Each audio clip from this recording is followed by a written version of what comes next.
Hello, listeners. Welcome to another episode of Geopolitical Cousins. Marko and I are back at it. If you are looking for the Geopolitical Power Draft, that is going to happen in the back end of the podcast. We spend the first 40, 45 minutes or so talking about some things happening in the world, the Middle East, India, Pakistan, Russia, Ukraine. And then in the latter half of the podcast, we do a geopolitical draft. We're picking the most powerful countries in the world over the next 30 years. We need your input. We didn't finish the draft. We'll complete the draft and have some feedback on it and argue about different placements and things like that in the next one. So if you have any questions, comments, concerns, you can email me at jacob@jacobshapiro.com. For now, we need to get an email address just for the podcast itself. But in the meantime, if you send an email there, it will get to both me and Marko, I promise. Otherwise, hope you are all staying well out there. Enjoy Cousins. We'll see you soon. All right, cousin, before we start, I think we have to start with the travesty that is geopolitical analysts being forced to fly commercial in this day and age. I think when we look back 50, 70 years from now, it will be like NBA players, today they wouldn't fly commercial at all. But, they used to have to go on buses and things like that, all of which is a wind up to say, why has the nation of Qatar not provided an airplane for you and I to fly around the world and give our geopolitical briefings? I mean, I think we're just as important as President Trump, don't you think? I would say in many ways, perhaps we're more important. I mean, first of all, we both pride ourselves in our objectivity. I'm a nihilist bathed in aloof indifference. And therefore, if you want me to say nice things about you, you should provide me with a plane as well. Although I guess that would take away that aloof indifference. Yeah, you see, I'm the opposite side of this. I'm like a true Socratic student here, which is I will continue to say bad things about you. And because I say these bad things about you, I deserve all of the things that you're supposed to give me. So you, Qatar, should give me this plane because I will be a truth teller and tell you about how you're just a random. What's just another plane? Come on. You have, by the way, no country in the world has more oversupply than Qatar. And I say that because they've built too many stadiums, too many office buildings, too much of LNG supply. There's literally too much of everything. So just give us an office building and an airplane, and I think that we'll bring the demand to the region. There you go. Yeah, exactly. By the way, can I go off for a second? Can I go off? Please go. Yeah. So that's why we have a podcast. That's right. Yeah, I like this whole hand-wringing over the United States of America accepting a gift. First and foremost, let's be very clear. Is it a gift to President Trump? I mean, no, it's not. It's not his personal plane. It's a gift to America. Well, it will be in 4 years, his personal plane. Will it? Yeah, it reverts to the Trump Foundation after Trump leaves office. Oh, okay. Well, I was about to go off, and now I have nothing to go. Okay, and probably the Trump Presidential Library will be built in Doha, for all I know. It seems like a good place to put it as any else. Listen, I mean, I agree. We the hand-wringing is appropriate. Okay. I don't know. I think it's still not inappropriate. I mean, it's yeah. Well, I'm just double checking myself. But what were you going to say? Well, I mean, I was going to say, countries do accept gifts from other countries, and it's perfectly appropriate. I mean, it can be a favor, it can be a diplomatic favor, it can be a material gift. It's not inappropriate for a country to try to curry favor with another one with a gift. That's perfectly fine. The United States of America has donated billions, hundreds of billions of dollars worth of weapons to its allies around the world through either vendor financing or simply through grants. There was a helicopter gift to the Philippines so they wouldn't buy, I think, Russian ones. This does happen. And so, but if it's going to revert to President Trump's personal plane, then more difficult to defend. Yeah, so I'm glad I double checked myself. So ABC News, this is the original report. And, ABC News, who knows? And they're citing sources who have a window into the agreement. But so the idea is that the Trump administration will accept the Boeing 747 jumbo jet, which can be used immediately as Air Force One, until shortly before he leaves office, at which time ownership of the plane will be transferred to the Trump Presidential Library Foundation Sources familiar with the proposed arrangement told ABC News. But I was going to double down here. Like I'm because even my my evil twin nemesis Ben Shapiro was out there being like, okay, President Trump, like this is not okay. And I don't get the pearl clutching. Like, okay, so grab him by the pussy didn't matter to you, and January 6th didn't matter to you, and all of the odious and gross and corrupt things that happen in all politics. I think Trump is just a little more open about it than most, but like all the gross things that happen, this is the one. This is the one where, oh my God, like this is absolutely unacceptable that you're accepting this plane to be used for a couple of years. Yeah. And Trump knows it. Like he has the measure of his base because his base is going to look at this and be like, he's a boss. He got the Middle Eastern guys to give him a fucking plane. That's awesome. I also want a plane. That was my initial reaction too. While the Democrats are like, aha, proof that he's truly evil. This will be the thing that convinces the U.S. electorate that he's really bad. Like, my God, guys, come on. Well, first of all, I think we just have to get you and Ben on the show and call it the Shapiros. That's it. That's like why are you here with me? I'm a nobody. You should be with Ben. First and foremost, that would be amazing. Second of all, I think what's interesting about this is that it reveals a level of discrimination and, quite frankly, not like racism, but Islamophobia. So it's basically okay if there's graft, but if it comes from Qatar, which, like supposedly supports terrorism, which it really doesn't. I mean, it's offered a forum for negotiations and for peace for a number of different, parties. It doesn't and by the way, who doesn't finance terrorism? Come on, give him a break. But when it's Qatar giving you a plane, but like they have the headquarters of Hamas. I mean, it's a little, like I get you, but on the like it's a spectrum. It's okay, a spectrum. But they're a little more on the terrorism spectrum than others. See, I just lost my plane privileges. you definitely lost your plane. But please note, Doha, I still keep my plane privileges. Look, here's the point though. Like, I think what differentiates this from the crypto coins or everything else, I think what differentiates it is that in the mind of many in the American public, it comes from a Middle Eastern country that's on the spectrum of supporting or hosting, some odious actors. And I think that that's kind of interesting to me, that was what triggered the criticism from both the left and the right. Yeah, I mean, also CENTCOM is like based in Qatar, so it's like the U.S. military is also there too. Everybody's there together. Well, we could go on for a long time here, but I think this is a good way maybe to back in, Marko, jokes aside, to some serious stuff to talk about before we get into the main reason people are here, which is another geopolitical draft. And I think there's a couple ways to skin this cat, but I think we were prescient to talk about the Middle East in the last podcast, and there has been some development there in the past couple of days. Prime Minister Benjamin Netanyahu from Israel basically saying that Israel is willing to go alone to defend itself after the U.S. Houthi deal. Sources suggesting from the White House that President Trump is frustrated with Netanyahu, like insert Biden into that sentence, and it could have been exactly the same. And there's also, I've been very struck by, the Trump visit and this huge visit to Saudi Arabia, where you just were. Like Sam Altman is there, and CEO of NVIDIA is there. The United States just yesterday announced that it was getting rid of some export controls on AI chips and imposing completely new restrictions on Huawei's AI chips.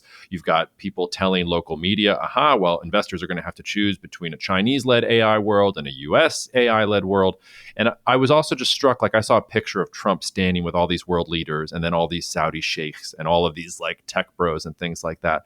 And I'm like, there is such cognitive dissonance for me because who in geopolitics could have predicted in the year of our Lord 2025 that the most powerful people in the world would gather in the middle of the Arabian desert and pay homage to the Saudi Arabian king in order to make the decisions that will decide the future of technology and AI and all these other different things. It doesn't, something does not compute there. Seeing the CEO of NVIDIA, and Sam Altman, trying to ingratiate themselves to Prince Mohammed bin Salman and Trump standing next to him. All that was missing was Toby Keith, may he rest in peace, coming back to do another concert from the dead for the audience. So take that whatever direction you want, but I have some dissonance this morning about all this.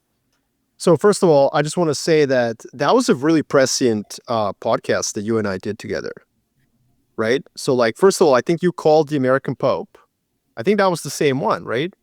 That was the previous one. So we're on a my roll. bad. We're like We're 2 on a for roll. 2. Oh, Yeah, my we're bad. good. Yeah. Okay, cool.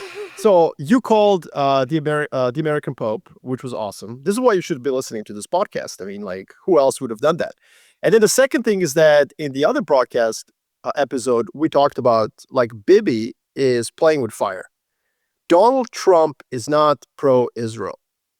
And what's beautiful about that statement is that I made everybody mad right now, right?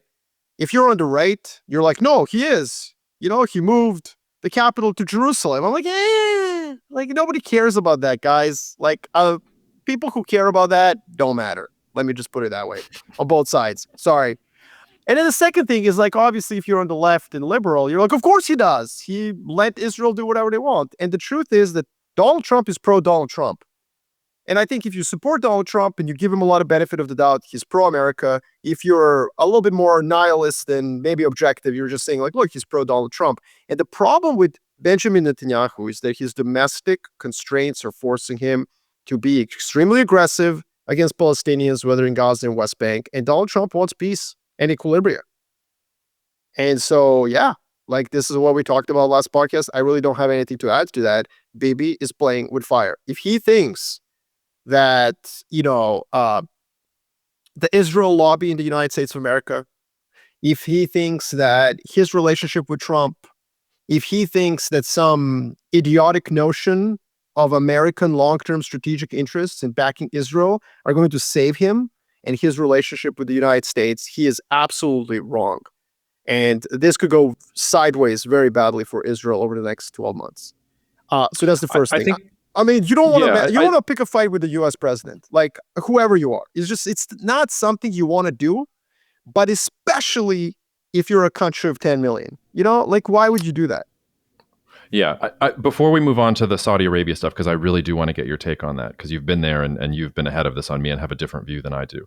I think you're right about Netanyahu, and I want to make 2 points. The first is that I think Netanyahu was guilty of what a lot of foreign leaders are, and even some policymakers in the United States, which is thinking of President Trump as a useful idiot. And I think he's many things, but he's not going to be your monkey. You're not going to pull the strings. And I think it was in Trump's interest in the first term, and you also had Kushner very deeply inside the administration to where, and Trump had made promises about Iran. Israel was going to be a partner there. Like Israel was useful to him, and that was all useful to his base, and he pushed it forward. And I think my hunch is that Netanyahu thought, I have this good standing relationship. I'm just going to say nice things. I'm going to be the one that's in his corner. You might remember Israel was like one of the first countries to say 0 tariffs. Like, we're good. Like, please, no tariffs. And then the Israelis were shocked when they were on the penguin tariff list because they thought that they had headed it off at the pass. So to your point, like President Trump cares for better and for worse about President Trump. And so he will do whatever is in his interest, and he's not a moron, as much as people may want to think he's a moron. Howard Lutnick, I think the discussion about whether he's a moron is actually a much more pertinent one. The second thing, though, and I want to tie this in before you take it, before we get to Saudi Arabia, is I wonder if there's a little bit of a metaphor here also on what's happened with India and Pakistan. Because the last time we spoke, India and Pakistan were going back and forth. Things were ratcheting up. You and I were both getting questions on Twitter. Thank you, or X or whatever. Thank everyone for asking, what do you guys think about this as an investment perspective? Is it World War III or things spiraling out of control? And then we have a ceasefire. But we have the United States and President Trump in particular claiming credit for the ceasefire and not really taking a pro-Indian stance. Like Narendra Modi's not happy about the way that the U.S. has intervened here. He didn't even say that the U.S. had done anything as part of the ceasefire in his official comments yesterday. And it was a lot of whataboutism. Like Trump's quote was basically like, stop trading bombs, trade the nice things that you make with each other. Can't you guys get along? Rather than being like, no, India has a right to defend itself against terrorism. India is the rightful holder of Kashmir. India is all the things that India wants to be. So I wonder, we can talk about Israel till we're blue in the face. It's honestly not that geopolitically important in the end. But I think the same thing just happened with India, which is India and Narendra Modi thought, hey, Trump is in our corner. So if we have to go after Pakistan or Kashmir or these other things, they're going to support us 100%. J.D. Vance was just here and probably told us something like that. And yet you get this little breakout of war and Trump is like, please stop bombing each other. I don't want any of this. I'm not going to support you. I just want you guys to stop bombing each other and I want to take credit for it because I'm building my resume for a Nobel Peace Prize. Okay, sorry, you go. I have nothing to add to what you said. I think that this goes back to the argument we had, not argument, but the point I made in the last episode where I said that you can compare American geopolitical benevolence influence to QE, to just wanton liquidity in the markets, which creates distortions and disequilibria. And the United States of America is withdrawing that benevolence. It's changing its outlook. It's acting like the most powerful country in a world, in a multipolar world. It's not acting as a provider of hegemonic stability. And President Trump said something yesterday that, quite frankly, is the most profound statement by any American legislature on foreign policy, maybe this entire century, if not even since World War II.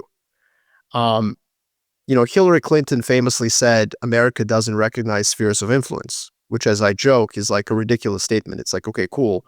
What does that mean? But what President Trump said is the diametrically opposite of that, which is, and I'm going to quote, it is God's job to sit in judgment. It is my job to defend America. I will never hesitate to wield American power to defend the United States. But the point is that it's actually a really profound statement. The U.S. is not going to judge. It's not going to be making moralistic or normative calls or claims. It's not going to pursue a moralistic or normative foreign policy. It's going to focus on American interests. And I think that, in a way, that is far easier for the rest of the world to deal with because it's cleaner, it's more objective, and it doesn't change with who's in charge. Presumably, unless, of course, somebody replaces President Trump who says, no, actually, we will sit in judgment. So I thought that was very important. It dovetails with everything you're saying. I mean, that is the change that's happened. And so that's why President Trump is open to making deals and being a peacemaker in an objective way, in a way.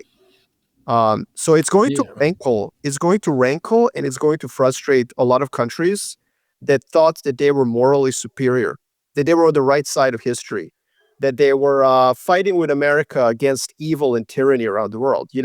That's who's going to rankle. But I think from a just purely objective perspective, it's also going to make it easier for the U.S. to actually act as a peacemaker and create equilibrium around the world. Not a popular take, especially with a lot of our listeners who lean more progressive and liberal. But in a multipolar world, I think it's very dangerous for the United States to pursue normative judgment calls because it doesn't have the wanton power to effectively prosecute moral judgment. Yeah, I want to say that you're right about the macro, but wrong about the micro here. But so this was something else I wanted to juxtapose the meetings in Saudi Arabia and all these pictures that have been creating this dissonance for me. At the same time, and much less covered, but covered. I don't want to say that nobody is covering this. The CELAC summit, so the Community of Latin American Caribbean States, is happening in China right now, and one of the things that Chinese President Xi Jinping said in his opening address to the CELAC summit was China's and the countries of Latin America and the Caribbean are important members of the global South. Independence is our glorious tradition. Development and revitalization, our natural right, and fairness and justice, our common pursuit. And as part of that, President Xi has opened up a new $66 billion yuan credit line. That's about $9 billion. Has talked about all the different sources of funding that he wants to do there.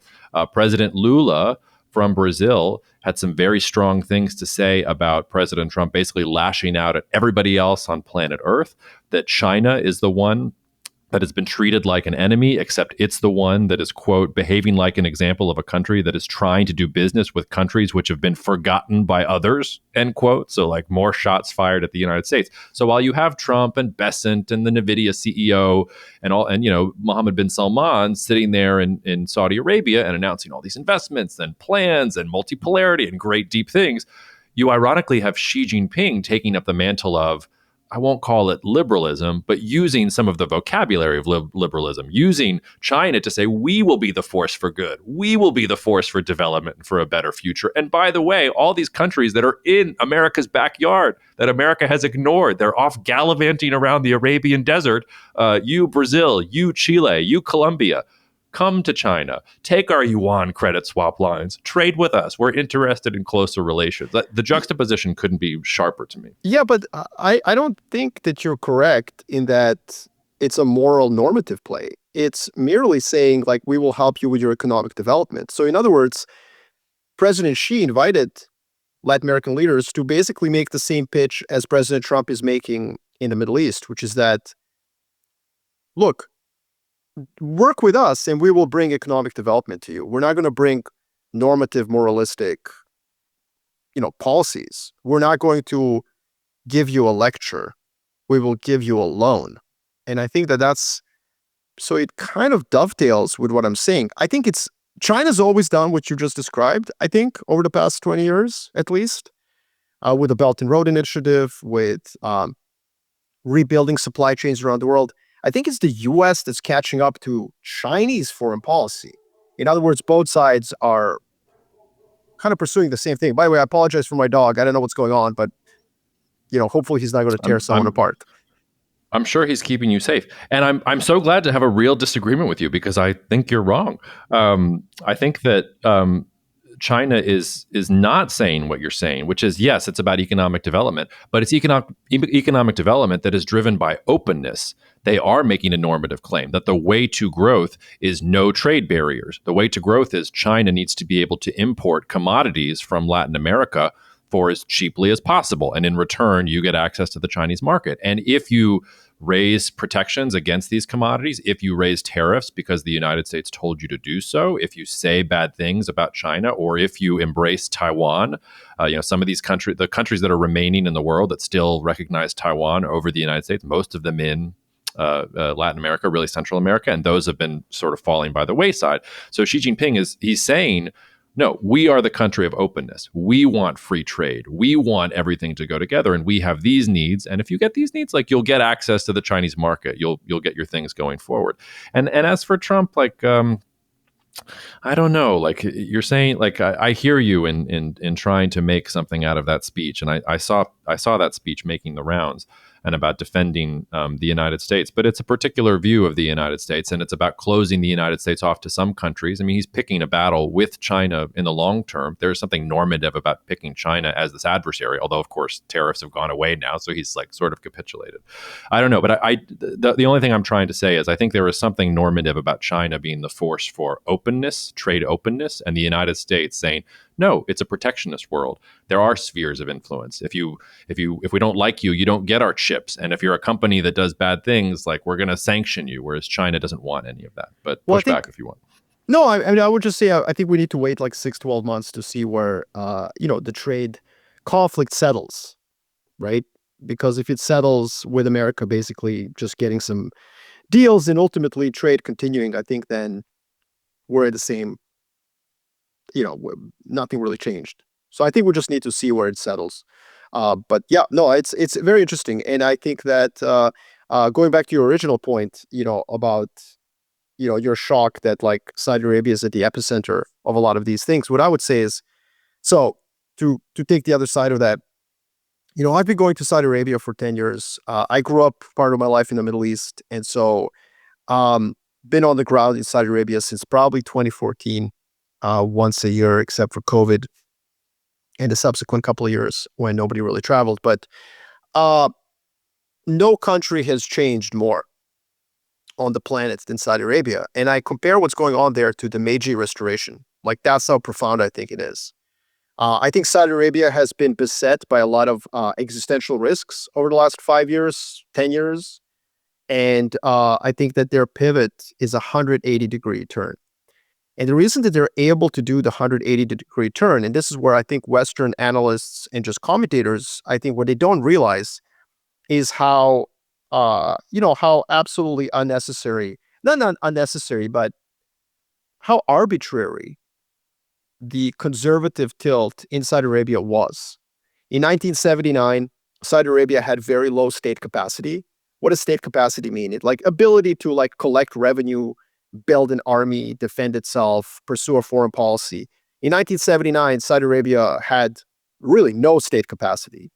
It had existed as a modern state for 15 years at that point, quite frankly. And so in 1979, two things happened that really threatened the very existence of this country. One was the Islamic Revolution in neighboring Iran. that brought a dramatic shift to the region. And the other one was the attack on the Grand Mosque in 1979 in Riyadh, which Saudi Arabia couldn't resolve by itself. It had to bring in French intelligence and French special forces to liberate the Grand Mosque. So these two things accelerated Saudi Arabia's turn towards conservatism. This idea that there's some sort of a Wahhabi link with the origin of Saudi Arabia, that would be like saying Americans have a link with Puritanism. You know what I mean? Like, relax. Like, the alliance between the Wahhabis and the bin Saud family is freaking 300 years old. What happened was in 1979, the leadership in Saudi Arabia had to fight against like this global threat, which suddenly shows up in Mecca.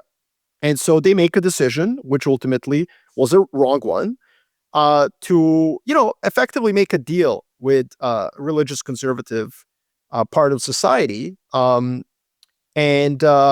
they spent the next 30 years building state capacity thanks to massive oil wealth. And material wealth is the foundation of geopolitical power. And nowhere can you really see that more than in Saudi Arabia. They become more competent in defending their interests abroad and at home. And I think that the turn in Saudi Arabia over the last 10 years is really a product of that buildup of state capacity. Saudi Arabia does not have to have this alliance anymore with social and religious conservatives. And so it's discarded them massively. And I think that nobody understands just how thorough this discarding is. And also, I think most people don't understand how arbitrary and non-culturally correct or religiously correct the alliance was in the first place. So yeah, I will say that Saudi Arabia by 2050 will be more or as liberal as Israel in 2050. There's my profound and controversial statement. I think this is an inexorable move, and I think that it's the reason why Saudi Arabia has become a factor of stability. I mean, you've got Iranian and Israeli cruise missiles flying over Saudi Arabia, and it hasn't impacted the country at all economically, from an investment perspective. I mean, what's impacting the country more is price of oil, as it always is, right? So this isn't some argument you should go and buy Saudi stocks. That's not what I'm saying. I'm just saying that you should probably get on a plane and go to Saudi Arabia and see what I'm talking about. But even when people do that, the problem is that if they don't have the frame of reference, or if they haven't been visiting Saudi Arabia, they don't have the data points in which to actually understand just how profound the changes have been.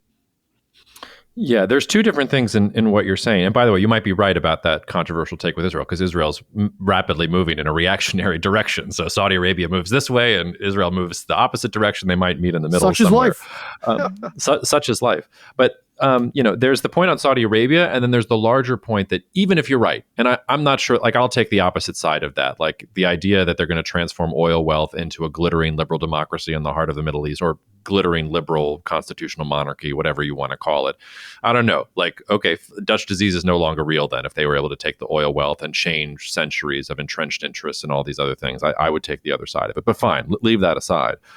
It still doesn't make sense to me that the most powerful people in the world, or some of the most powerful people in the world, are going to Saudi Arabia to make these decisions, that this is the epicenter of where things are happening. Because even if I grant everything that you just said, how is the future of like AI and things like that being announced in this country right now? Like, why is President Trump so drawn to it rather than some of the other places in the world that are more geographically and geopolitically significant? So actually, the future of AI will definitely not be decided by Saudi Arabia. I mean, I think the region is why they're all there, And look, capital is important. Material wealth is the foundation of geopolitical power. It's not demographics. It's not geography. Oh my God, for God's sakes. The United Kingdom, what's its population? Okay, what's its geography? What's its climate? What are their natural resources? None. And yet it conquered the entire planet. The empire, the sun never set on the British Empire. So the reason I say this is because there's a concentration of wealth and capital, and there's a tabula rasa approach to innovation in these countries: UAE, Oman, Qatar, Bahrain, Saudi Arabia. The tabula rasa is very important. This idea that you can have like basically a blank slate, you have capital, let's do something with it. Now, Saudi Arabia is actually not taking the tech approach, to be clear. They're not. This is the first time that I've actually really seen like emphasis on tech bros in Riyadh. Saudi Arabia is doing, I think, what's very intelligent. They basically fired order McKinsey consultants because they realized that they're taking them for a ride. Well done. And they've well done. And now please call the geopolitical cousins and get us the plane. We can do it, yeah. Otherwise, Qatar will, and you know how that goes. Like, can you really be behind Qatar? Like, yeah, let's make a bidding war. Who's going to give us a plane? Watch when a plane gets delivered on my street in Santa Monica. Like, that will be awkward, you know? I'll get a ticket for sure. But look, what I'm trying to say is that Saudi Arabia has actually adopted industrialization. They're focusing on actually kind of dirty, like, they're trying to employ 22 million Saudis. So they're much different from the other countries. They're actually a real country with like social stratification. Not every Saudi is a millionaire, you know? And this is something a lot of people don't understand. It's a country that needs a service sector, industrial sector, and they're doing it very, very correctly, I would say. But yes, are they going to get de-linked from oil price? No, it's going to take time or maybe never happen. But UAE, however, Jacob, I would say, think about that country as a country that does have some advantages when it comes to AI. Okay? What are they? Well, first of all, what's the biggest downside risk to AI? It's job losses. I mean, we all know this. Well, guess who doesn't care at all? I thought the biggest risk of AI was that it would decide we're all stupid and take over and kill us all. I mean, fine. But in the process, it would lead to job losses. We would lose jobs in that scenario. Well, I think. Look, it pretty clear. The biggest risk to AI is that its deployment will be slowed down by vested interests of unions. You know, like people say, like, oh no, man, all the truckers will lose their job. Well, but will they? Or will we say something like trucks can be driverless, but there has to be human supervision so that 3 million American men who work in transportation don't lose their job? See, that's something that Saudi Arabia doesn't have. Not Saudi Arabia. UAE does not have a problem with. One of the interesting advantages that United Arab Emirates has is that their biggest sort of social problem, socioeconomic problem, national security problem is that they have to rely on expats for everything, from accountants to doctors, to nurses, to hotel staff, to Uber drivers, to housekeepers. And wouldn't it be great if you didn't have to do that? And so what are the vested interests? What vested interests exist in UAE that will prevent the deployment of AI? And the answer is kind of fewer than exist in the rest of the world. And so I would say that there is an interesting link there. But overall, all I would say is that I think that the Middle East is moving in the right direction. I think it's going to become a financial capital for global south flows, so south to south connectivity. I think what Abu Dhabi is doing with financial capital is really interesting. And I think what Saudi Arabia is doing with its industrialization is interesting too. Too many Westerners over-index on the line, Neom, hero projects, I think that's the dismemberment of Khashoggi. I mean, well, yeah, but that happened how many years ago? And also, let's not forget the United States. It happened after 2014. But the United States of America killed Al Jazeera journalists in Iraq. Okay, sure. I mean, I don't know that, but if you say that, sure, that doesn't defeat the point. It's a fact. The United States of America shot a missile into Al Jazeera headquarters in Baghdad or somewhere in Iraq. Okay. If you say so, fine. The Saudis are still dismembering journalists, during this time period that they've embraced liberalization.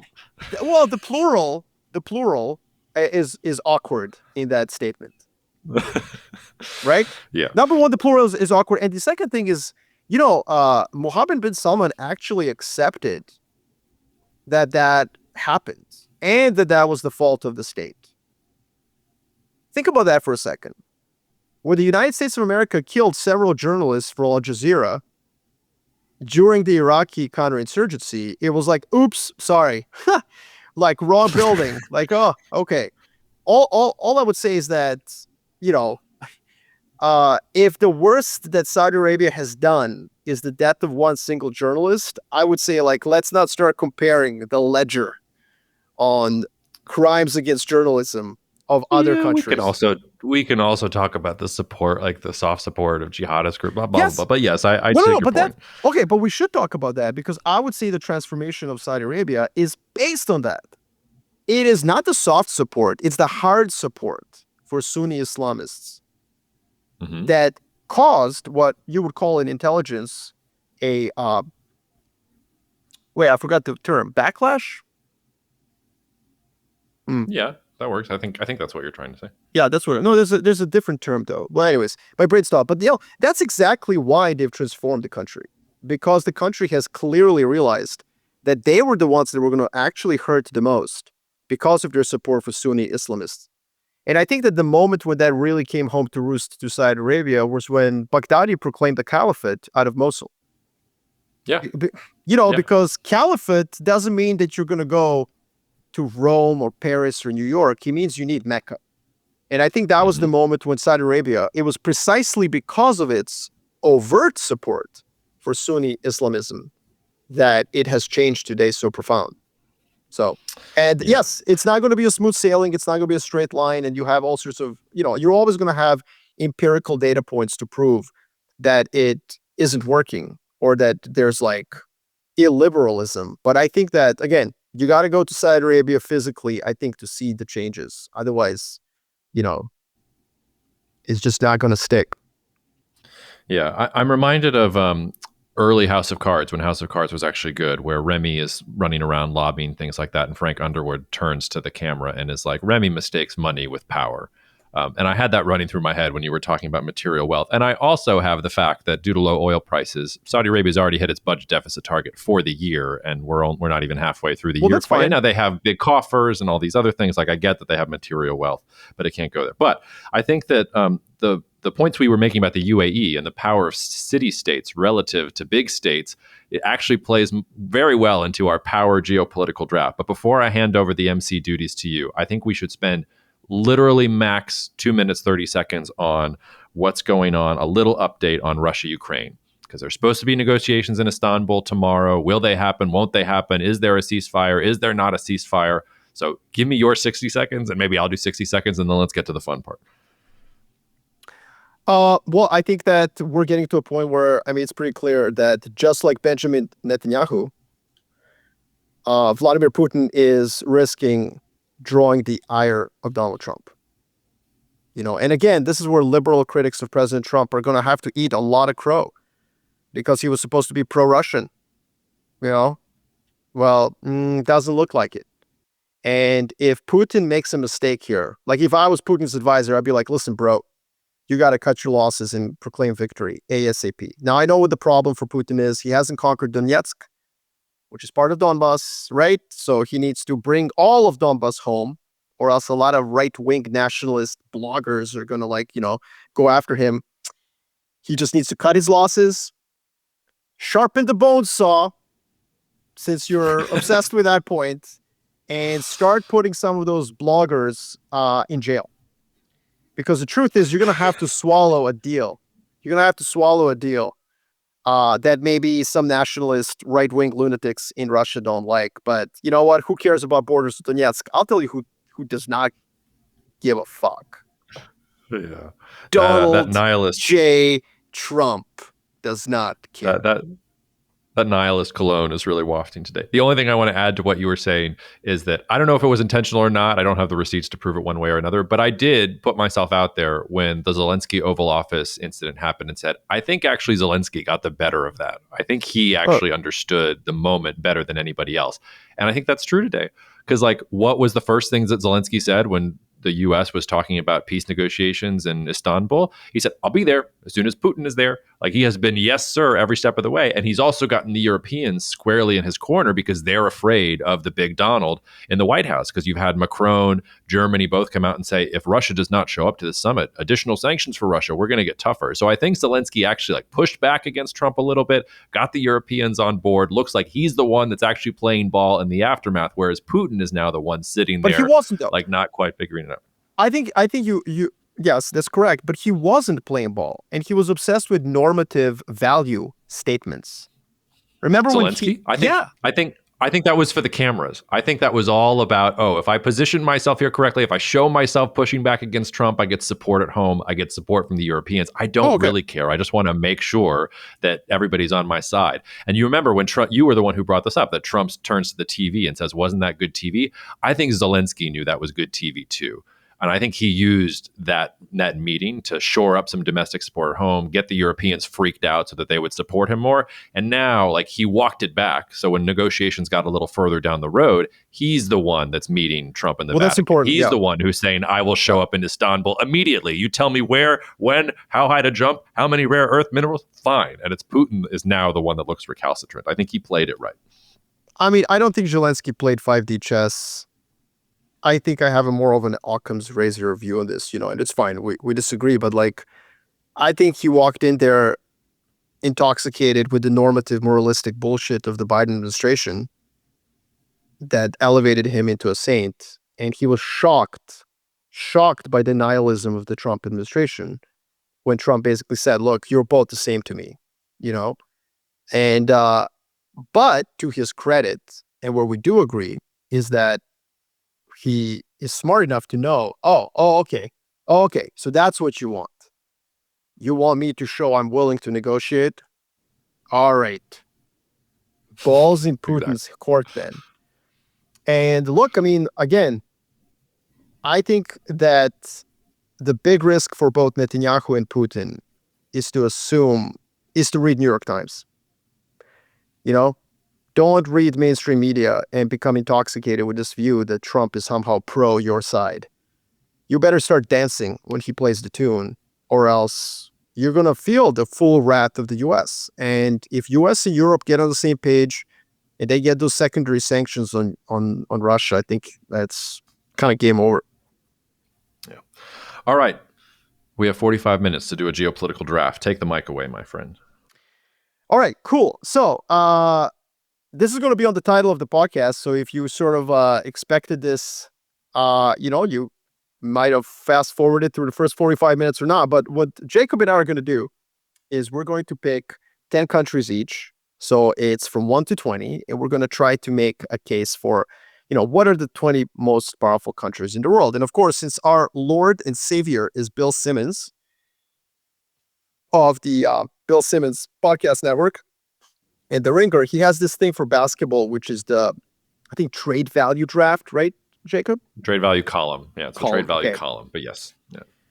Yeah, so basically what he does is he picks players not based of just their skill or their abilities today, but it's their progression in the future relative to how much they're paid, right? So some rookie who looks like Victor Wembanyama, who is an absolute freak of nature in the San Antonio Spurs, he's obviously top 2, right? Because he is 7'12" or whatever the hell he is.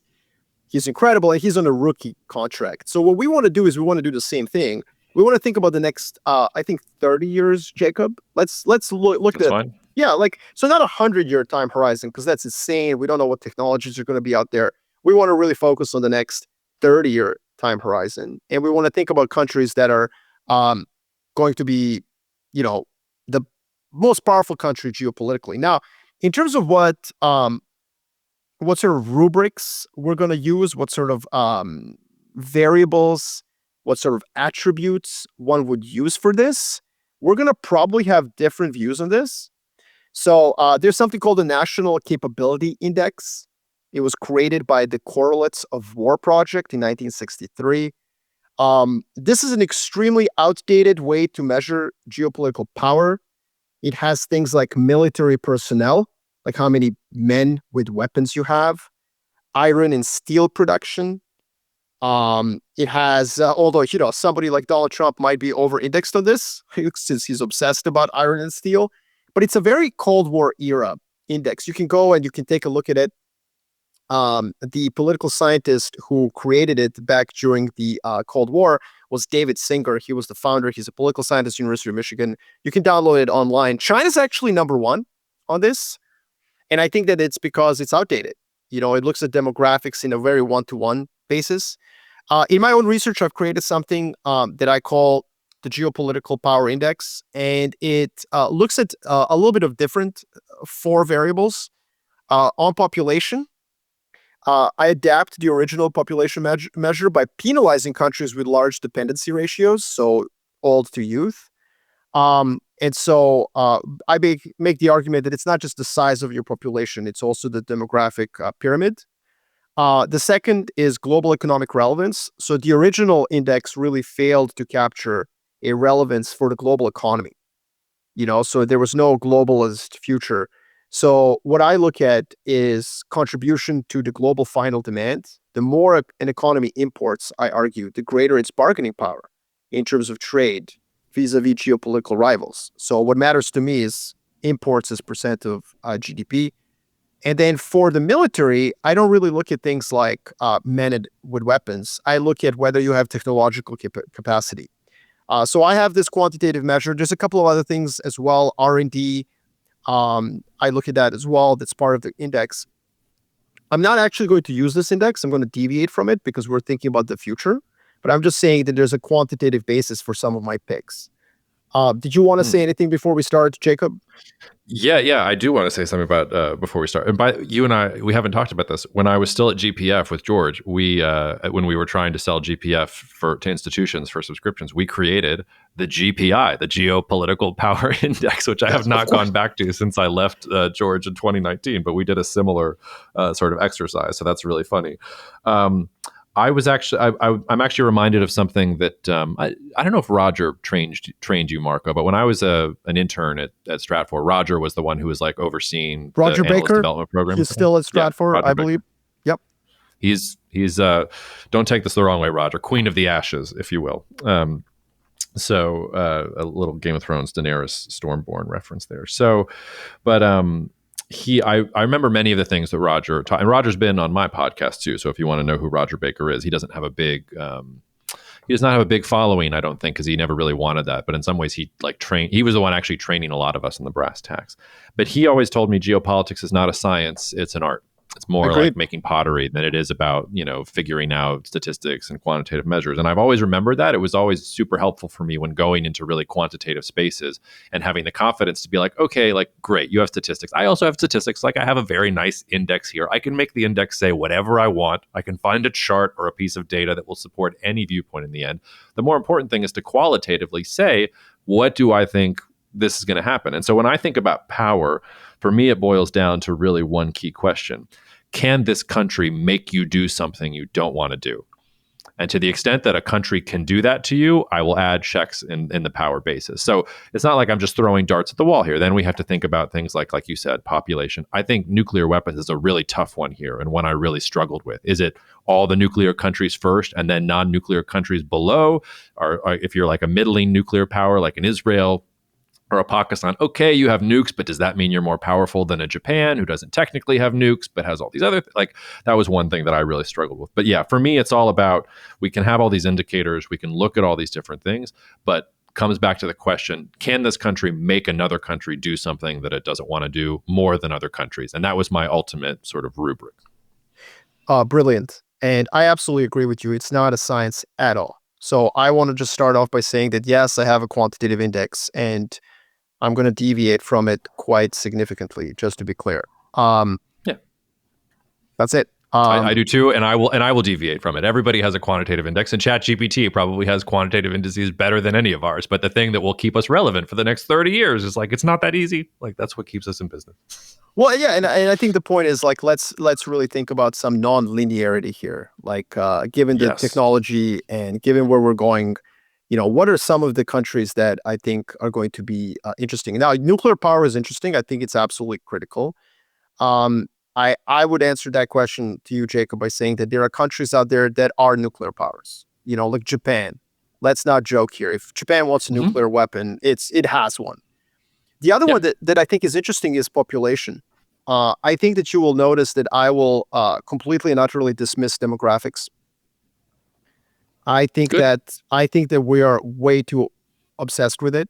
Probably because anyone can download data from the UN and then be an expert. And the truth is that we're getting a ton of innovation in AI and automation that literally makes humans irrelevant. And so, not irrelevant, but like population size. And I still hear this nonsense about Russia not being able to field a military because its population is declining, or China having a problem because it has not enough men. What are people talking about, Jacob? We're not fighting wars with millions of men, right? Like, I'll be less diplomatic than you are. Peter Zeihan is talking about things on his YouTube channel in order to get clicks. And also, if you want to talk about demographics, you can go read The Fourth Turning or whatever else, which I famously take shots at whenever I have the chance. And for good reason. I mean, look, India supposedly has great demographics. Really? I think I used this on this podcast before. Like India, there was recently a Indian Railways like job application for like 900 job openings. 2 million people applied. Like it's more difficult to get a job in Indian Railways than to get into Harvard. Northern Africa, the countries of Northern Africa that started Arab Spring had gorgeous population pyramids, for God's sakes. You know, just having a lot of young people doesn't mean that you're going to be fine. In fact, in many ways, you're not going to be fine because you have too many young people that you can't employ. So anyways, yeah, no, and just to make the point, in India's GDP per capita is just above that of the Republic of Congo. So, like, population can be a curse if you have too much and you're not wealthy enough to spread the wealth around. Yes, go on. Sorry. Yeah, no. So I'm just saying, like, you will see that in my deviation. I think, given technology and given that demographics is a double-edged sword. Think of it as a double-edged sword. It can cut both ways. All right, so let's start. I'm going to start this time around because I've spent a lot of this podcast relationship with you, Jacob, kind of bashing the idea of American unipolarity and hegemony. And, I've been talking about the multipolar world longer than Xi Jinping and Vladimir Putin, for God's sakes. So I'm going to start off by picking the United States of America as number one. Of course. I think, I think we all agree. And this is very important for those who listen to this. America is not a hegemon. It does not have preponderance of power. It cannot force you to do things with a phone call, as it did famously in the Suez Crisis in 1956-57, I believe. But it's still the most powerful country in the world. And this is about the next 30 years. And I just think that, not to be glib, but in this particular case, I think it does help that geography is what it is. To give Peter Zeihan the point, it is surrounded by two oceans. That is absolutely correct. And it's really far from everywhere. Technology is narrowing that geographical gap. Cybersecurity, other issues, obviously we all agree with that. But it has a lot of natural resources. And most importantly, even at its darkest moments, it does rediscover itself. That is kind of the beauty of the American democratic experiment. Many people who are losing their mind about Donald Trump today should just read more about 1971, honestly, and see how dark that period of time was, or just watch some movies that were made in that period. I mean, they're all dark and rainy and depressed, and everybody's sad and, doesn't wear deodorant and just lots of bad cars and dark themes. And so what I would say is that, yeah, I would pick United States of America. I don't even think we'd really talk about it, but US is the most powerful country in the world. It's head and shoulders above everyone else. And as I always say, that doesn't make you a hegemon. To be a hegemon, to be unipolar, you have to be head, shoulder, torso, hips. That's not the case anymore. But it may be in the future. Yeah, I'm with you. It's not just that the United States can't do things, make people do things with a phone call anymore. I mean, we talked about the Houthis at the very beginning. Apparently, the Houthis shot down drones. They got close to shooting down an F-35, if you believe some of the reporting. So, part of the sea change in U.S. Posture towards the Houthis was about not even being able to do what the U.S. did to the Houthis not to the Houthis, but to an Iranian threat to Persian Gulf shipping in the late 19. I believe it was that Reagan or Bush. I can't remember which one it was, but the late 1980s. Yeah, but to your point, I also praying mantis. Yeah, sorry. Praying mantis, yeah, but I also had the U.S. number one, even though I say all the things that you do. And my guess is that our first two picks will be the same, and then things might get interesting. But my second pick is going to be I'll take China number 2 on the board. I think that's also pretty clear. And I think the greatest threat to our multipolar thesis, and I say that all the time, is that we're really headed towards another bipolar world where it's the US on the one side and China on the other side. China has huge problems. It has structural economic problems. It has hundreds of millions of impoverished peasants that need to enjoy enrichment that the coastal cities have enjoyed thus far. It has resource constraints. So for the first time in Chinese history, it can't feed its own population. It has to go out and import food and energy and capital and technology and all these other different things. So there's lots of different challenges that China has.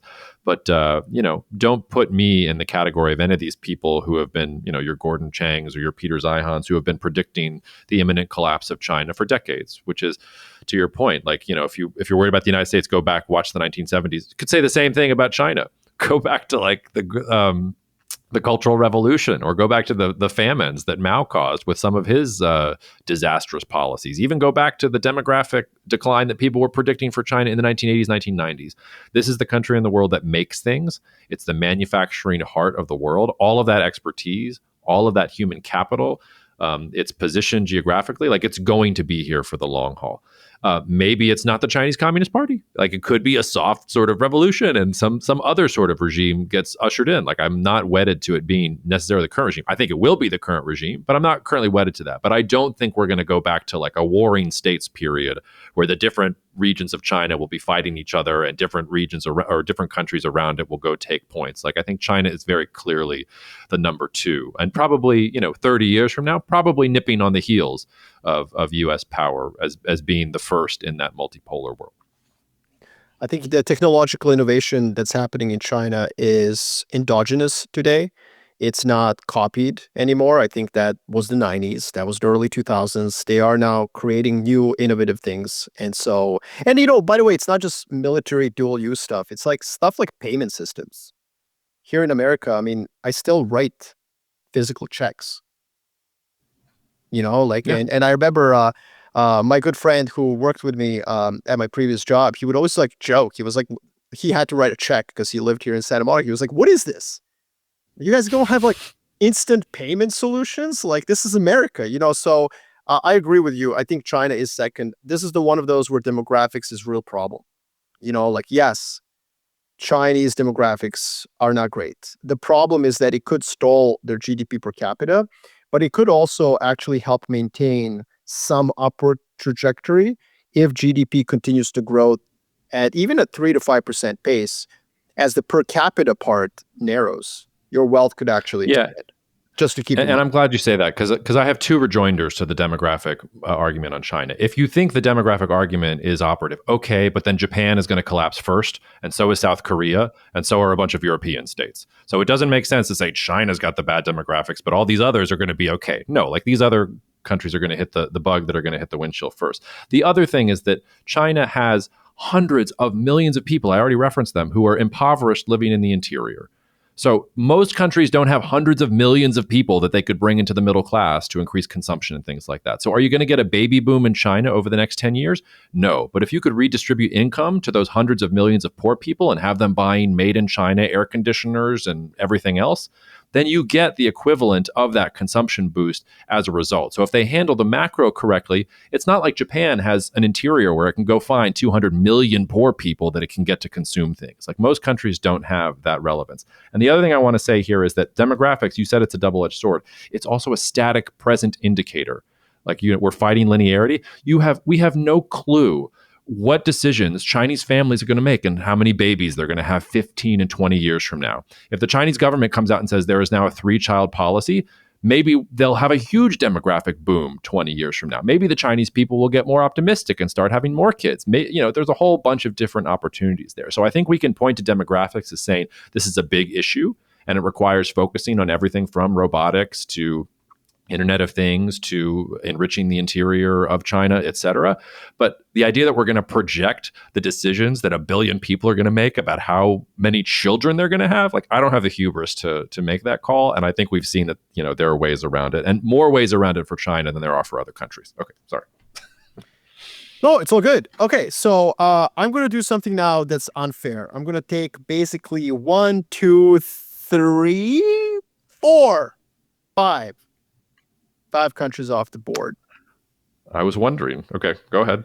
I'm going to take the EMU5. So this is the top 5 countries in the European Monetary Union. Just let's call it Western Europe. I don't want to call it the EU because it's not. That would be also unfair. So I'm going to take Germany, France, Italy, Spain, and the Netherlands off the board. We are talking about the next 30 years. I believe, high conviction view, that Europe will become a confederation, not a federation. United States of Europe will never happen. If that is your mark of success, then you will disagree with me. But I do think there are alternatives to a federal union. And one of them is Switzerland. It's a confederation. The first iteration of the United States of America, the Articles of Confederation, was going to be something similar. Obviously, the United States at the time was a very weak country, afraid that the United Kingdom would come back, which it did. And so it needed a federal entity instead of a confederal. I don't think Europe needs that. Several things that are going for Europe. First, demographics. Again, everybody thinks Europe has terrible demographics. This is false. And no, not because of Syrian asylum seekers. For God's sake, stop watching YouTube videos. Europe is fine because it has Western Europe has one of the greatest heists in geopolitics. It's called the EU labor market. It allows somebody from Poland, Bulgaria, Romania to move to any place in the EU and get a job, which means that Western Europe gets educated, ready to work families to just show up and start working. Now, the problem was the United Kingdom stole most of these immigrants because Eastern Europeans speak English. They don't speak French or German. But now that the UK has decided to pull out a revolver and shoot itself in the foot and depart the EU, precisely because of this one advantage, it can have fun trying to find immigrants somewhere else. Western Europe doesn't. It has ready-made, educated, hardworking Eastern Europeans to suck like a vampire from Eastern Europe. So if you want to pick Poland, if you want to pick an Eastern European country, just beware that they are going to struggle to keep their demographics, which are already bad, stable. So that takes care of the usual reason people hate in Europe, which is demographics. The other one is technology. Yes, China is obviously challenging European manufacturing, but one of the things that I would never discount is German ability to reinvent itself. Germany reinvented itself numerous times. It's not going to deindustrialize. There's a lot of metallurgical, technological innovation that only Germany has. And so I'm going to pick Western Europe. I think that the reason the world will remain multipolar is because Donald Trump has bestowed upon Europe and also Vladimir Putin a reason to finally integrate. As we talked before, Jacob, I don't think countries are born out of love. I think countries are born out of fear. And finally, I think Europeans have sufficient fear to integrate further. So I'm picking Western Europe.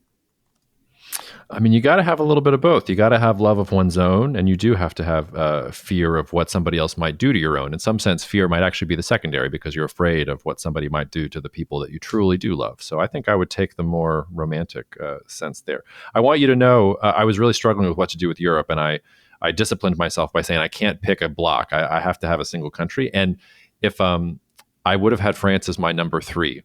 My number 3 choice was France, just by itself. Wow. Trade value. So this is one of those you're buying low. Well done. Okay, well then. Buying low. They've got nukes. They've got the military. They've got but you've taken them. But I just want listeners to know, even without the other 4, I would have had France at number 3. I feel so soft much power better. and. Wow. I feel so much better. Listen, yes, I kind of cheated, but this is about the next 30 years, and I have a high conviction view that I'm picking for the future. They will integrate further. And the other thing I would say is it makes it more fun. Because you pick France, I pick Germany, then we pick Spain and Italy at some point. Come on, let's go. And it's right? No, and cheating would have been taking the EU 27, which you didn't do. You took the EMU 5 and said confederation, strong order. It's this block that you're saying it. You're not extrapolating linearly from here. So I think you're totally good.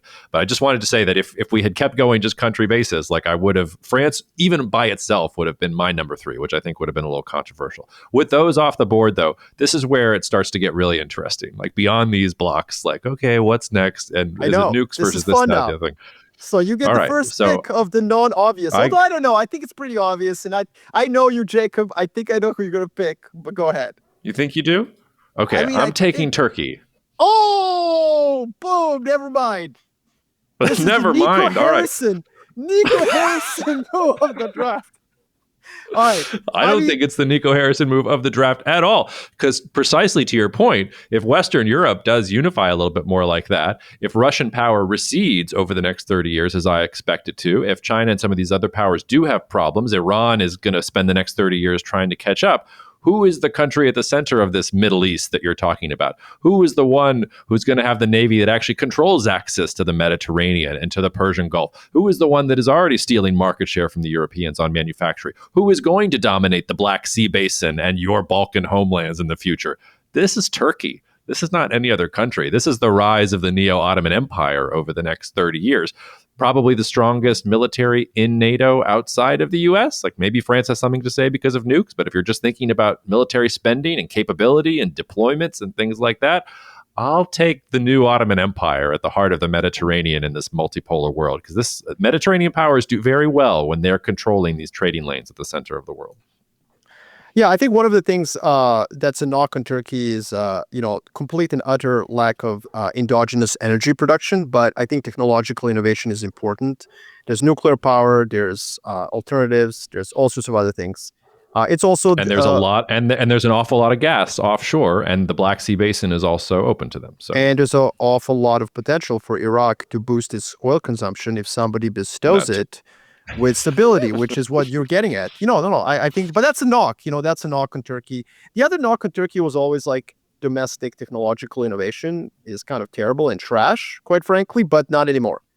We know that Turkey is, for example, world leader in drone technology. Everybody talks about Iran. No, it's Turkey. Russia just has access to the Iranian drones, but those are trash.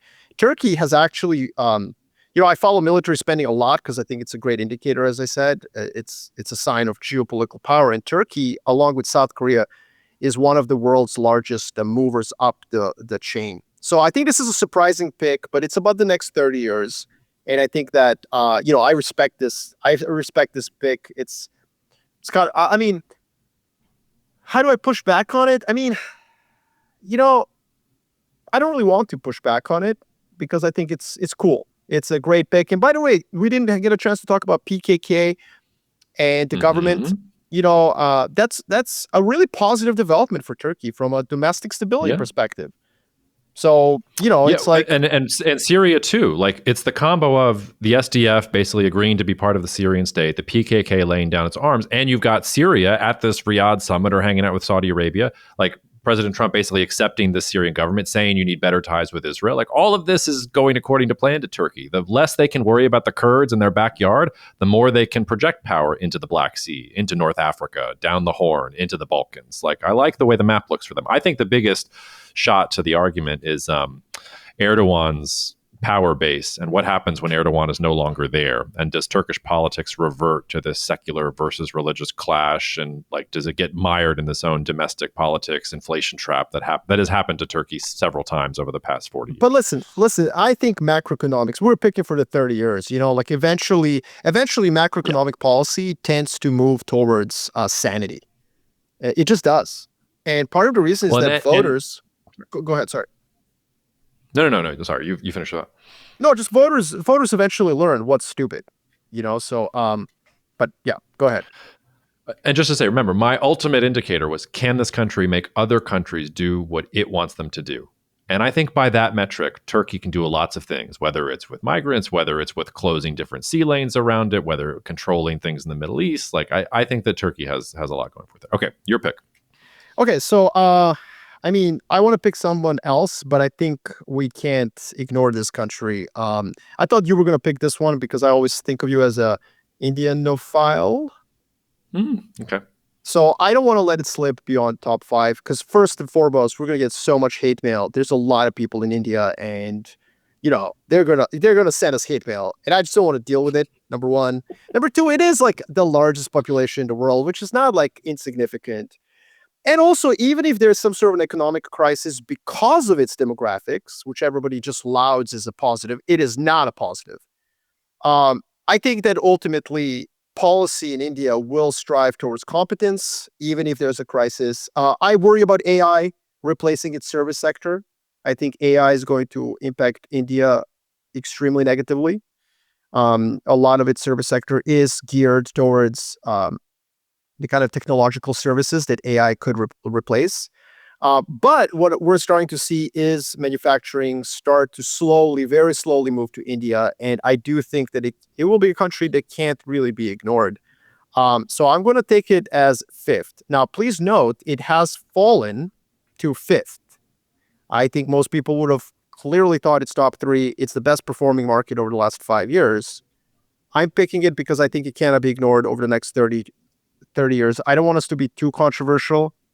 I think I'm playing the role of Rosillo here, saying you can't ignore size. Come on. Like, I think this is a 7'5" giant that can potentially develop a 3-point shot. And I just think we have to give it, that. Yeah, quantity has a quality all of its own, but is it Victor Wembanyama or is it Manute Bol? Like it could be either one. It might be Rick There's Smits. a large delta. Listen, I think it might be Rick Smits. And Rick Smits took the Indiana Pacers to the finals and he lost in 6 games to one of the greatest teams ever. But I just think that we would get too fancy by dropping it below fifth. I have somebody I like more as a higher delta than India over the next 5. But because you didn't take it, I had to take it. I thought you would take it at 4. I had it at 5. Like I was really hemming and hawing between India and Turkey. And it came down to that question of, will this country make other countries do what it wants to do? And I think this is the thing that India doesn't have. And you've seen this with this India-Pakistan war. It can't even get people on its side with Kashmir.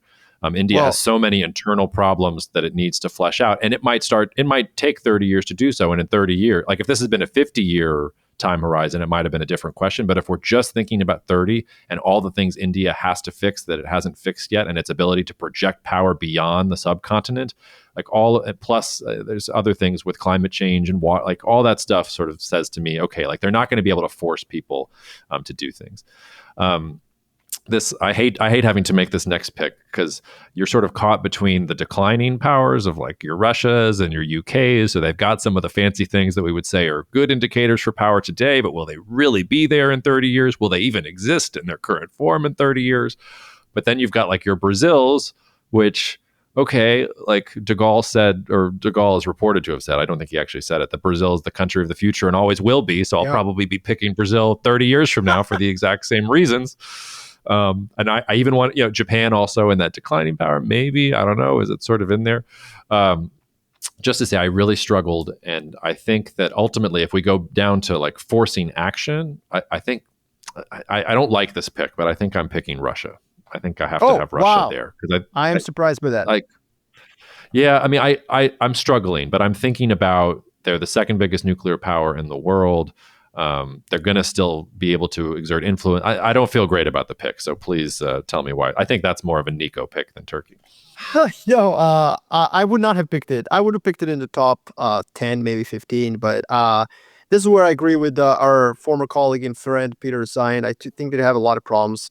Demographics is not necessarily one of them.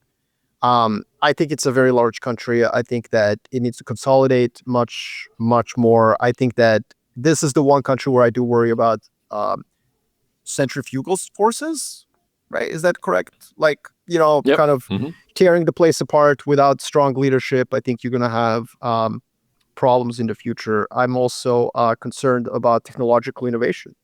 A lot of things that Russians are very good at, like military technology, other countries are starting to nip at their heels. I think they need to have a period of peace and security so they can recenter on technological innovation, on education, things like that. And that hasn't happened. In fact, there's been a brain drain out of Russia to places like Georgia or Serbia or Armenia. And that's a really big problem for the country. And I don't like it for the next 30 years. So this isn't a pure demographic play at all. We're willing to deviate from that. But yeah, I've got concerns about Russia. So who am I going to pick? So actually, the country that comes next on my list, I'm going to skip it. This is the quantitative one. And I'm going to pick South Korea. So South Korea may have interesting. South Korea may have the worst demographics in the world. Facts. But what I like about South Korea is a couple of things. First of all, technological innovation is clearly there. They are one of the world's leaders in things that matter, like chips, like semiconductors. They also do have an endogenous military industry, and I've been noticing more and more countries rely on South Korea, specifically in Southeast Asia. So that's something Japan doesn't really have, not to the same extent as South Korea, mainly for political reasons. They're effectively a nuclear power if they wanted to. Boom, it's done. Like, don't worry about it. And I like the fact that they are fit. I think the difference between Japan and South Korea, obviously Japan is double the population, larger economy, and so on. The thing is, though, I think Japan's gotten a little bit lazy. And I say that because I think that South Korea has been in much more of a antagonistic national security environment, and that's made them fitter. They've been preparing for a war a lot longer than Japan has. Um, I also find that it's soft power is interesting. It's not part of my rubric at all, but I like it. I like when countries have the ability to make fun of themselves, to create art that crosses cultures.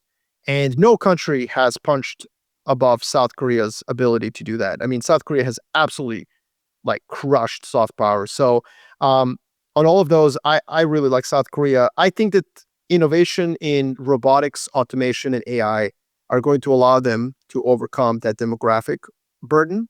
And so, yeah, I absolutely love South Korea. I think that they're going to be one of the top 10 countries in terms of geopolitics. And so I actually picked them 3 spots above my quantitative number. They're actually 10 already. Amazing. I think the other thing that they have on a 30-year time horizon is the potential for reunification with the North. So I talked about China demographics and hundreds of millions of people in the interior. Wow. Like, yeah, South Korea, as it is today, can't compete with Japan. I'd take Japan today. But if you're thinking about, you reunify with the North and South on South Korean terms, and South Korea gets to use that labor base to do all these other sorts of, okay, like now I'm listening. I think it's a speculative play. I think it's either 100 or maybe a 0. Yeah, I mean, you're talking 80 million people at that point. So that's a really good point. All right, go ahead. Number 8. All right. Yeah, because I have a hard stop in 11 minutes. So should we do top 10, Marco, and do another 10, or should we blitz through this? I think we can blitz through. And then maybe we do takeaways. You think we can blitz through? I think so. Okay, well, I'm not leaving Brazil off the board any longer. So I'll take Brazil here. I will project that Brazil replaces the United States as a low-cost producer for a lot of the different agricultural exports that are out there in the world. I think from a food security basis, people will be looking towards Brazil. I think Brazil has a lot of innovation. I mean, they're very early on in this, but green shoots of innovation, manufacturing capacity, and also, like the United States, oceans away from enemies, has a nice little hemisphere it can maybe dominate and push back against the United States with. I'll take Brazil at this point off the board. All right, so my controversial pick that I'll be accused of being a homer is going to be number 9, Canada. Oh, how nice. Yeah, I like Canada because it's good for Canada. It's a hedge against the U.S., quite frankly. Any hiccup by the U.S. will be a benefit for Canada from a brain drain perspective, innovation, technology. It has the most favorable, actually, geography, especially as climate change becomes more of an issue over the next 30 years. If you believe in climate change, then it's also a hedge against that because its growing seasons are going to expand. Yes, forest fires will happen more, but this is about big picture stuff. Also, I think that the population growth is shocking. Immigration has been huge. Now, there's been a backlash against it, but as Canada builds out infrastructure, it has an ability to basically accept an endless amount of human beings. This is a country with one of the largest freshwater basins. It can grow food for the entire planet if it wanted to. And it has, all the kind of governance issues. Like, think of Canada as almost like a superpower it's a turnkey superpower. It has everything you need from sort of the Western development perspective. You just need to put humans into it. And so I think that Canada is going to be a top 10 player over the next 10 years. Was not in my top 20, so you can have them, which says everything. Sorry, Canada. coming in at number 10, who I'll take off the board, and I'm going to get shit for this. I will take Iran off the board now. Again, Wow. thinking on a 30-year time horizon. I like a country it. that basically already has nuclear weapons, strategic access to the Persian Gulf, lots of different oil resources, a history of projecting power into Central Asia, into these other Shiite parts of the world. Like maybe not your typical power, but if we're thinking about a country that can make other countries do things, like Iran has already shown it can be a focal point of decision making, even in its paltry state right now. What happens 30 years from now when there's a leadership transition, when Iran is welcomed into the family of nations once again? Like, again, 30-year time horizon, I think I'll take Iran as a major player in that part of the world. All right. Well, I think that what I'm going to do now, and that's a great pick, by the way. I've always been very drawn to it as well, especially if it moves away from the current system of governance. I think, I think that's a fair point. I think it's going to have to unleash the innovation and entrepreneurship of its people. And that requires it to discard its current system of government. And if that happens, honestly, this is going to be the best pick of the draft.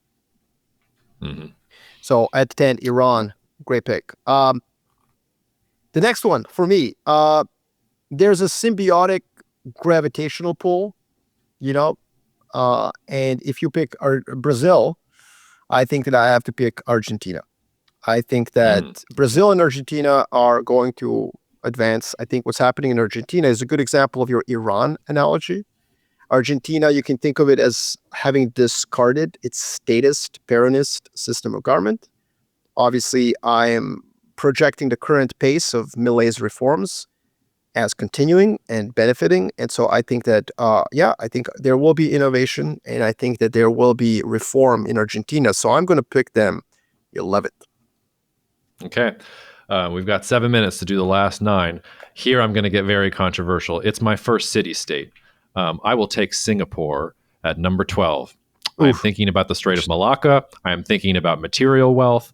I am thinking about the ability to project power with advances in AI and things like that. And there is no place in the world that is better suited to deploy AI and all these different fancy things at scale than a city-state with the relative stability, material wealth, and strategic location as Singapore. So if we're thinking about who can shape global trends and how they can use that power, I think in multipolar eras, we'll see the return of very powerful city-states. And I think Singapore is the top one. So I'm probably picking too high because I wanted them, but I wanted them. I needed the crown jewel at number 12.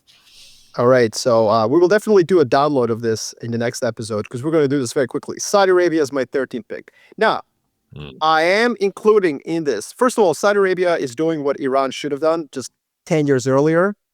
The second thing is I think that when I say Saudi Arabia, I do really mean the region as well. So no offense to anyone, but I think Saudi Arabia is going to harness the power of innovation, not just in Saudi Arabia, but also in neighboring countries as well. So I'm going to pick that at 13. And that includes some of the city-states that are around Saudi Arabia, so that it's like Saudi Arabia plus like 3 Singapores. So I'm going to take them 13. Exactly. It's probably a crime that we've left them to number 14 because I don't think Japan is going to collapse anytime soon. So at this point, I will bend the knee to Japan and say, sorry, we left you off. Yes, you have lots of demographic issues and all these other things, but if there's any country that is going to respond to the continued growth of China, it's going to be Japan, and Japan is going to be at the front lines of doing that. And they technologically, all different sorts of ways, like they know how to exist in this world. So I'll take them. Okay, so I'm going to take Ukraine 15. Ooh, spicy. Yeah, so I think that Ukraine is going to become a garrison state. Garrison states do very well. Western Germany, Taiwan, South Korea, Japan, in some sense, Pakistan for a period of its time. So I think, Ukraine's going to be a garrison state. It's going to be armed to the teeth. Your point that Russia's still 6. Okay, cool. Well, the West is going to have to stock Ukraine with a lot of good governance, anti-corruption, money, innovation, and so on. So I like Ukraine, and I almost feel like I took it way too low. Here, I think that it's a large country. It's in the West. It's got a lot of natural resources, not energy, but it's going to have to work on that. So yeah. Now, look, we have 4 minutes and we have to do 5. So here's what I'm going to say. Let's do second part of this next week. If you agree. We've got good. Top 15. We got 5 more, and then maybe we can do some thoughts. For example, Russia didn't fall as much as it did. Japan seems to have fallen more than I think both of you and I. Like, if I took South Korea 7th, like, should Japan really be 14th? Like, I think there's a lot of things here that maybe we can talk about next time. But yeah, Okay. that can be part 2 of our trade value. I think that sounds great, and that also allows the listeners to send us feedback about the initial list. Like, tell listeners, tell us either via email or via social media how you think the draft went so far. To maybe some of your alternate picks, and then to your point, Marko, we can pick the last 5 and then sort of go through and whether this was actually a fruitful exercise or whether we were just picking out of our butts. All right, cool. Well, thank you, Jacob. I guess we'll do another one soon. We've got 3 minutes. Anything you want? Quick 60 seconds of NBA thoughts. I don't think any expert out there had Knicks Pacers as the Eastern Conference Finals. My Knicks Timberwolves pick is starting to look a little good, looking okay. No, so my pick was Timberwolves versus Boston. Yeah, so I looked really stupid on the Timberwolves, right? Like, I mean, that didn't look like it was going to happen. But what I think would be cool was Timberwolves versus Knicks, and I just think that that's like such a great finals because Cat versus Randall, like, who won the trade? Yeah. I guess it's one of the first trades that actually really did work out for both teams, like, massively. So, no, I think it's going to be interesting. Jokic needs help. Last night's game where he just had a crazy stat line, that three-pointer, it was just sad to see that. But yeah, all I would say is, like, don't write off Denver yet, because it's going to go back to game 7, I think, in OKC, and then maybe, we'll see the youth versus experience that might work. Other than that, you ended up being right about Tatum, but I gotta say, I don't feel good about it. Oh, I don't want to be right if I'm right this way, but I'm rooting for Jokic. But I think OKC, the smart money is OKC, Yeah, and that OKC has the agreed. measure of everyone, and that probably going through the crucible of Denver has now made them ready for what they need to get the rest of the way. Like, Denver needed to give them that test. So, By the way, speaking all of right. taking Canada too high, nobody's mentioned this narrative, but that OKC Nuggets series is really Canada on full display.